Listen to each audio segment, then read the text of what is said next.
अस्सलाम वालेकुम dear students. आज का टॉपिक है हमारा एक्टिव वॉइस और पैसिव वॉइस। ये अक्सर सीएसएस इम्तिहान, पीएमएस या वन पेपर का जब कोई एग्ज़ाम होता है उसमें इस स्ट्रक्चर के अकॉर्डिंग सवाल पूछा जाता है। तो मैं बिल्कुल आज बेसिक चीज़ें क्लियर करवाऊँगा। बाकी जो लेंथी वीडियो है मुकम्मल, जिसमें टेंसेस के अकॉर्डिंग हम एक्सरसाइज करेंगे और ये रेनन मार्टिन किताब से है और पेज नंबर जो है इसका रेनन मार्टिन का 62 पर ये टॉपिक मौजूद है। तो हमें एक्टिव वॉइस से पैसिव वॉइस कैसे चेंज करना चाहिए, सबसे पहले ये जानना बहुत ज़रूरी है। तो पहला पॉइंट है कि एक्टिव वॉइस और पैसिव वॉइस को समझने के लिए सेंटेंस का स्ट्रक्चर समझना ज़रूरी है। अब ये स्ट्रक्चर क्या है, आइए ज़रा समझते हैं। सिंपल सेंटेंस का जो स्ट्रक्चर है, अब हम आते हैं सिंपल स्ट्रक्चर के ऊपर, फिर हम कॉम्प्लेक्स, कंपाउंड और इंटरोगेटिव सेंटेंसेस की तरफ जाएंगे। सिंपल सेंटेंस का स्ट्रक्चर ये होता है कि पहले सेंटेंस में सब्जेक्ट होता है और उसके बाद वर्ब है और लास्ट में ऑब्जेक्टिव केस होता है। यानी ये स्ट्रक्चर जो है एक्टिव वॉइस की है। हम ये स्ट्रक्चर जो है एक्टिव वॉइस की बता रहे हैं।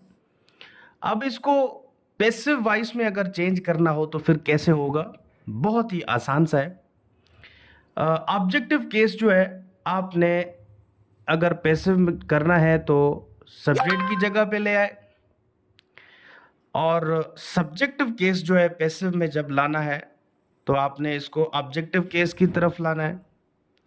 अब यहाँ पे बाकी बचता है वर्ब। तो याद रखिएगा, जब आप पैसिव वॉइस करते हैं किसी भी टेंस का पैसिव वॉइस अगर कोई वर्ब है तो वो हमेशा वर्ब के थर्ड फॉर्म में तब्दील हो जाएगा। तो ये चीज़ आप ज़रूर जो है ध्यान में रखिएगा, बहुत अहम है, इम्पॉर्टेंट है। अब आते हैं एग्जाम्पल की तरफ। पहला एग्जाम्पल है ये एक्टिव वॉइस का, the cat killed the mouse. अब ये सेंटेंस सिंपल पास्ट का है, यानी पास्ट है तो जाहिर है जब पैसिव होगा तो उसमें पास्ट का ही स्ट्रक्चर इस्तेमाल होगा। अब द केट आपका सब्जेक्ट है, किल्ड आपका वर्ब है, यानी वर्ब का ये सेकंड फॉर्म है। द माउस जो है आपका ऑब्जेक्टिव केस है। अगर आपने इसको पैसिव करना है तो कैसे करेंगे, आपने क्या करना है, ये जो ऑब्जेक्टिव केस है इसको केट के जगह पे इस्तेमाल करना है और इस केट सब्जेक्ट को आपने माउस की जगह पे इस्तेमाल करना है। अब इसको वर्ब को यानी थर्ड फॉर्म में इस्तेमाल करना है।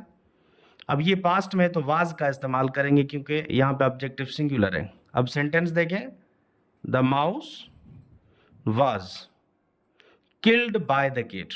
अब आपने देखा माउस ऑब्जेक्टिव केस पे, यहाँ पे ले आए सब्जेक्ट की जगह पे, और केट जो है आपने ऑब्जेक्टिव केस की तरफ ले आए। और वी थर्ड फॉर्म जो है हमेशा पैसिव वॉइस में इस्तेमाल होता है। नंबर तीसरा देखें एग्जांपल, ये एक्टिव है, रोमियो लव्स जूलियट। अब ये जो सेंटेंस है ये प्रेजेंट सिंपल टेंस है। प्रेजेंट सिंपल टेंस के लिए जाहिर है इज, एम, आर इस्तेमाल होगा। अब ये सब्जेक्टिव केस है, ये वर्ब है और ये ऑब्जेक्टिव केस है। अब आपने क्या करना है कि जूलियट को सब्जेक्ट की जगह पे लेकर आना है और रोमियो को जूलियट की जगह पे। अब देखें, जूलियट इज, क्योंकि ये सिंगुलर है और प्रेजेंट सिंपल टेंस है, वाज इसलिए था, यहाँ पे सिंपल पास्ट था।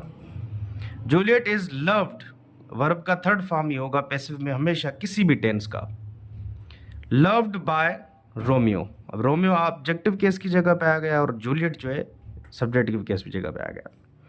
नंबर यहाँ पे देखिए, the peon open the gate. अब ये टेंस कौन सा है, ये सिंपल पास्ट टेंस है। अब वही कंडीशन इस्तेमाल होगी वाज वाली। देखें, अब सब्जेक्टिव केस जो है आ जाएगा ऑब्जेक्टिव केस की जगह और ऑब्जेक्टिव आ जाएगा यहाँ पे, ये सेम रहेगा। द गेट वाज इस्तेमाल होगा क्योंकि ये सिंगुलर सब्जेक्ट है। ओपन्ड बाय द पियोन, यहाँ पे ये सेंटेंस इस तरफ आया। अब ये मैंने सिंपल स्ट्रक्चर बताई है आपको, ताकि थोड़ा सा आपको अंदाज़ा हो कि पैसिव और एक्टिव वॉइस को स्ट्रक्चर को चेंज कैसे करना है। अब आएंगे इसमें प्रीपर्सनल फ्रेज भी आएगा और इंटरोगेटिव सेंटेंस भी होगा, नेगेटिव भी होगा। सिंपल, कंपाउंड, कॉम्प्लेक्स सेंटेंस को कैसे पैसिव में चेंज करना है ये भी हम चीज़ सीखेंगे। और टेंस जो है, अगर प्रेजेंट सिंपल है तो उसको अगर पैसिव करना है तो क्या कंडीशन होगी, ये जानना बहुत ज़रूरी है।